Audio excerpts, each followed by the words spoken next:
श्री शिवाय नमस्तुभ्यम। कैसे हैं आप सब? आई होप आप सब बहुत अच्छे होंगे, स्वस्थ होंगे, मस्त होंगे। मैं भी बहुत अच्छी हूँ। तो जी आज दिन है शुक्रवार का और अभी सुबह का टाइम हो रहा है। तो सुबह के भी 6 बज रहे हैं और 6 बजे उजाला होता ही नहीं। 6 बजे एकदम से अंधेरा रहता है आजकल। उजाला जो है ना वो मतलब पौने 7 के करीब होता है। तो मैं सुबह जल्दी सो के उठ गई थी। उठने के बाद फिर मैं थोड़ा सा एक्सरसाइज की हूँ। एक्सरसाइज करने के बाद फिर यहाँ आ गई हूँ मैं इडली का बैटर बनाने, क्योंकि ये जो चावल है, साथ में उड़द का दाल था, मेथी डालना था 2 चम्मच। तो इसे मैं ना रात में ही भिगो के रख दी थी। तो ये पूरी रात एकदम अच्छे से भीग गया था। भीगने के बाद फिर मैं सुबह सुबह ही उठ के इसको सबसे पहले पीस रही हूँ, क्योंकि ये जब तक मतलब फॉर्मेट नहीं होना होगा ना तब तक अच्छे से इडली बनेगी नहीं। तो अभी मॉर्निंग के टाइम पे ही इसे मैं पीस रही हूँ। और पापा और हस्बैंड जो हैं वो लोग बेडरूम में सो रहे थे, तो मैं क्या की हूँ ना दरवाज़ा बंद कर दी हूँ, ताकि आवाज़ जो है ना वो बेडरूम में ज़्यादा ना जाए, वो लोग उन लोग की आंखें ना खुले। नहीं तो सुबह सुबह वो लोग उठ के क्या करेंगे। और सुबह पीसना मेरा सबसे ज़्यादा ज़रूरी है, क्योंकि फॉर्मेट रहने के लिए कम से कम इसको 10-12 घंटे का टाइम चाहिए ही चाहिए होता है। तो मैं दरवाज़ा बंद की हूँ तो बहुत ज़्यादा आवाज़ अंदर नहीं जा रही थी। तो यहाँ पे जो है मैं पीस के मतलब किचन में ही रख दी थी। रखने के बाद फिर मैं चाय बनाई, सबको पानी दी, फिर नाश्ता रेडी की। दोपहर का लंच हस्बैंड का रेडी करके मैं तैयार करके उनको भेज दी हूँ। तो अभी जो है हस्बैंड चले गए हैं ऑफ़िस। ऑफ़िस जाने के बाद फिर मैं जो बैटर बना के रेडी की थी वो मैं ले जाके बाहर रख दी हूँ बालकनी में, क्योंकि वहाँ पे धूप आएगी ना तो धूप में वो जल्दी से फॉर्मेट हो जाएगा, मतलब जल्दी उसमें खमीर आ जाएगा और इडली बहुत ज़्यादा अच्छी बनेगी। गर्मी में ना तो पूरा दिन अगर धूप में रख दो तो बहुत ज़्यादा वो फॉर्मेट होगा, बट ठंडी है ना, ठंडी में ज़्यादा गर्मी है नहीं, तो इसकी वजह से वो बहुत अच्छी इडली नहीं बन पाती। तो इसी वजह से मैं पूरा दिन धूप में ही रखी थी। जिधर जिधर धूप जा रहा था उधर उधर मैं उसको करते रही। तो यहाँ पे फिर उसके बाद मैं चली गई थी नहाने, वही बैटर रखने के बाद। नहा के अभी आई हूँ और आज शुक्रवार का दिन है तो आज मुझे बाल भी धुलना था। तो जब तक मैं नहा रही थी ना तब तक पापा इधर पूजा कर लिए थे, अपना माला जाप भी कर लिए थे। तो नहा के आने के बाद बस सिंदूर लगाई हूँ, तो उसके बाद सीधे मैं आ गई थी किचन में, क्योंकि पापा को नाश्ता देना था। उनको 8 बजे से लेके 8:30 बजे के बीच में उनको दवा खानी होती है सुबह के टाइम पे। तो इसीलिए मैं तुरंत के तुरंत आ गई थी किचन में, क्योंकि अनार छीलने में थोड़ा सा टाइम लगता है। फिर पपीता छीली, उसके बाद सेब काट के दी, साथ में काला वाला चना था और गुड़ था। तो ये सारी चीज़ें पापा को मैं दे दी थी, वो नाश्ता कर लिए थे। फिर जो है अभी मतलब मैं भी नाश्ता थोड़ा बहुत कर ली हूँ। उसके बाद जो है अभी घर समेटने की बारी है। घर एकदम से फैला हुआ है। जब से पापा आए हैं ना तब से सारा काम छोड़ के पहले मैं पापा को नाश्ता पानी देती हूँ और नहाती हूँ, मैं पूजा करती हूँ। उसके बाद फिर से मैं बाद में आराम से घर को समेटती हूँ।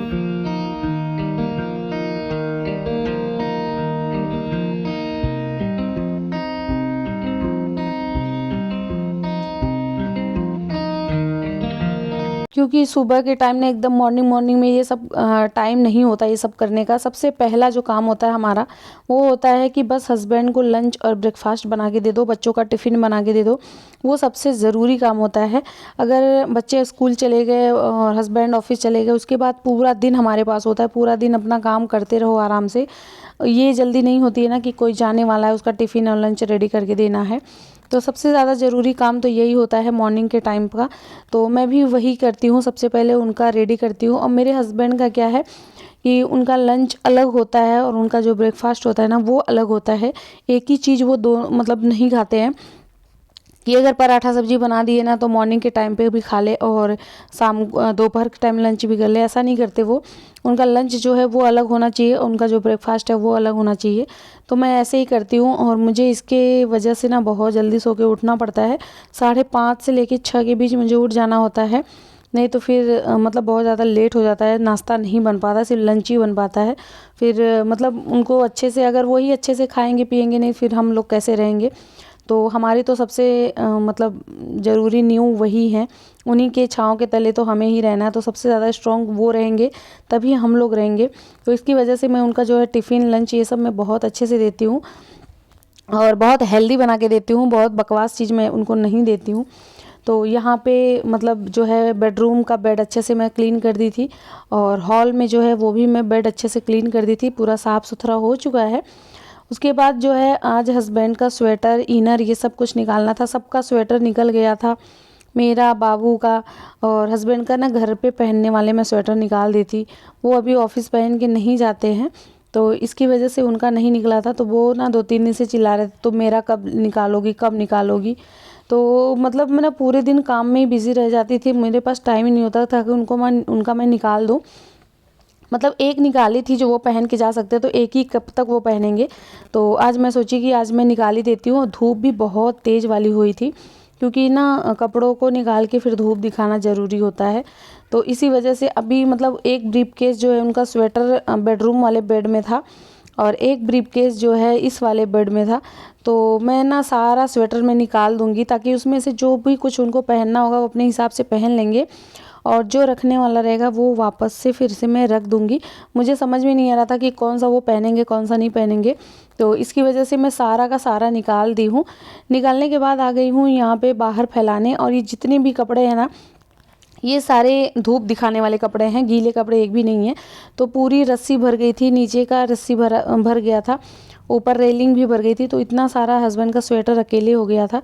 तो सारा स्वेटर उनका मैं डाल दी थी धूप में, अच्छे से धूप दिख जाएगा तो जो अजीब सी स्मेल होती है ना वो उड़ जाएगी, नहीं तो बहुत अजीब सा स्मेल होता है उसमें।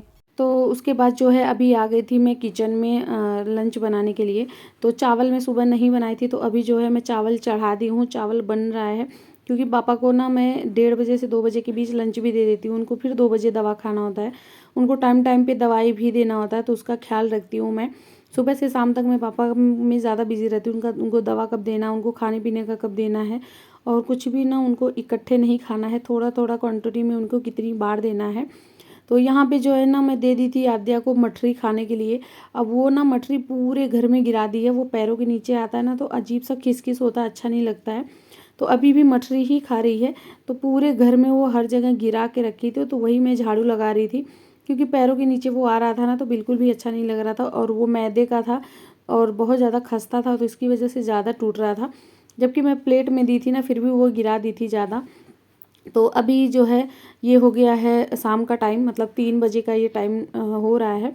उसके बाद फिर जो है पापा धूप में बैठे रहे, वहाँ मैं उनको तेल वगैरह लगाई पैर में, फिर वो भी सो गए थे, और मैं तो अपना वीडियो का काम कर रही थी।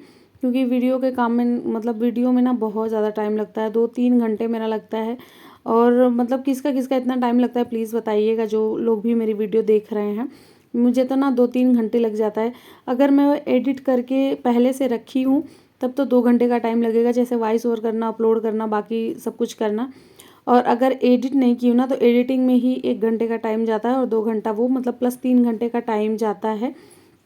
तो पूरा दिन काम करने के बाद मतलब 3 घंटे का टाइम मुझे यूट्यूब के लिए भी निकालना ही पड़ता है।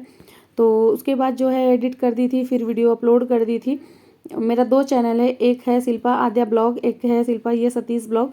तो मुझे दोनों चैनल पे वीडियो अपलोड करना पड़ता है, तो इसकी वजह से ज़्यादा टाइम लगता है। तो वीडियो का काम ख़त्म करने के बाद आ गई थी मैं वापस से किचन में। इतना सारा हस्बैंड ग्रोसरी का सामान लेते, ये 2-3 दिन पहले ही लेके आए थे। अभी तक ना मैं ग्रोसरी का सामान अच्छे से सेट नहीं कर पाई थी, ना रख ही पाई थी। तो अभी जो है मैं सारा ग्रोसरी का सामान था जितना भी था, सब कुछ मैं सारे डब्बों में मैं रख दी थी। मतलब ये ना महीने का आ गया था, इकट्ठे आ गया था। जैसे हल्दी, तेल, मसाले, दलिया, साबूदाना था, और ओट्स मंगाई थी, उसके साथ में था सोयाबीन था। तो मतलब ये सारी चीज़ें थी, तो अभी जो है सारा मैं सेट कर चुकी हूँ। उसके बाद फिर वही शाम का जो था चाय पानी बनाई हूँ, फिर उसके बाद भगवान जी को दिया जलाई हूँ, बाहर से कपड़े लाई हूँ, कपड़े फोल्ड करके रखना था। थोड़ा सा बाहर बाबू को लेके गई थी, बाबू को मतलब उसको ना बाहर लेके जाना, घुमाना बहुत ज़्यादा ज़रूरी है। थोड़ा बच्चों में घुलती मिलती है, उनके साथ रहती है, तो कुछ अच्छी चीज़ें भी सीखती है, कुछ बुरी चीज़ें भी सीखती है। तो इसकी वजह से ना थोड़ा सा उसको बाहर लेके मैं ज़रूर जाती हूँ, बाहर खेलती भी है। और बहुत सारे लोगों का के वहाँ बच्चे होते हैं, तो अच्छा नहीं लगता वीडियो बनाना, कि पता नहीं लोगों को कैसा लगेगा कैसा नहीं लगेगा। तो बहुत बच्चों के साथ होती है ना, तो फिर मैं वीडियो नहीं बनाती हूँ। अकेले होती है तो फिर मैं शूट कर लेती हूँ। उसके बाद वहाँ से आने के बाद फिर वही भगवान जी को दिया जलाई, और अभी जो है वापस से आ गई हूँ मैं किचन में। और इसका जो बैटर था ये एकदम मस्त हो गया था इडली बनाने के लिए। यहाँ पे बना रही हूँ मैं सांभर, और आपके साथ सांभर की रेसिपी मैं ज़रूर शेयर करूँगी। बहुत ज़्यादा टेस्टी होता है, एकदम रेस्टोरेंट फेल है इसके आगे, इतना ज़्यादा टेस्टी सांभर बना था। यहाँ पर मैं तड़का दी हूँ, राई था, कड़ी पत्ता था, हींग था, साथ में यहाँ 3 से 4 मैं लाल मिर्ची डाली हूँ। इसका तड़के में सिर्फ यही डालना है। उसके बाद यहाँ पे डाल दी हूँ मैं प्याज, जो कि मैं बारीक काट के रेडी की थी 2। आप थोड़ा सा मोटा भी काट सकते हैं, पतला भी काट सकते हैं, जैसा आपका मन हो। सांभर में थोड़ा मोटा मोटा रहता है तब भी चलता है। और यहाँ पे डाल दी थी मैं टमाटर को मैं एकदम अच्छे से गला दी हूँ। तो ये गलने के बाद फिर डाल दी थी मैं 2 बड़े चम्मच सांभर मसाला, मतलब 2 चम्मच से भी ज़्यादा ही था सांभर मसाला। साथ में 2 चम्मच था धनिया पाउडर। साथ में यहाँ पे डाली हूँ लाल मिर्च पाउडर और हल्दी पाउडर। इसके सिवाय कोई भी मसाला और नहीं इसमें डलता है, सिर्फ सांभर मसाला डलता है। सब्जी वगैरह मसाला कुछ भी नहीं डालना है। और यहाँ डाल दी थी मैं थोड़ा सा इमली का पानी। इमली का पानी डालने के बाद अच्छे से मसाले को भून लेना है। तो मसाला एकदम अच्छे से भुन गया था। उसके बाद इसमें डाल दी हूँ मैं सब्जियों को ना 1 सीटी में लगा दी थी, ताकि एकदम अच्छे से ये मैश हो जाए और अच्छे से पक जाए। तो सब्जियों में था गोभी था, साथ में हरा वाला कद्दू था, बीन्स था और गाजर। सब्जियों में ये चीज़ डाली हूँ, जबकि इसमें ड्रम स्टिक डालना सबसे ज़्यादा ज़रूरी होता है। और यहाँ पे मैं दाल पहले से पका के रखी थी, तो वो दाल डाल दी हूँ। और बहुत ज़्यादा टेस्टी, बहुत ही ज़्यादा टेस्टी, मतलब जितना कह सकते हो उतना ज़्यादा टेस्टी ये सांभर बना था। हस्बैंड को ना मेरे हाथ का सांभर, इडली, डोसा ये बहुत ज़्यादा पसंद आता है। वो कहीं भी जाते हैं ना, वहाँ सांभर खाते हैं, तो जब भी खाएंगे ना कहेंगे ये तुम्हारे हाथ जैसे नहीं है, जैसा तुम बनाती हो मतलब इससे भी ज़्यादा अच्छा तुम बनाती हो, ये उतना अच्छा नहीं है जितना अच्छा तुम बनाती हो।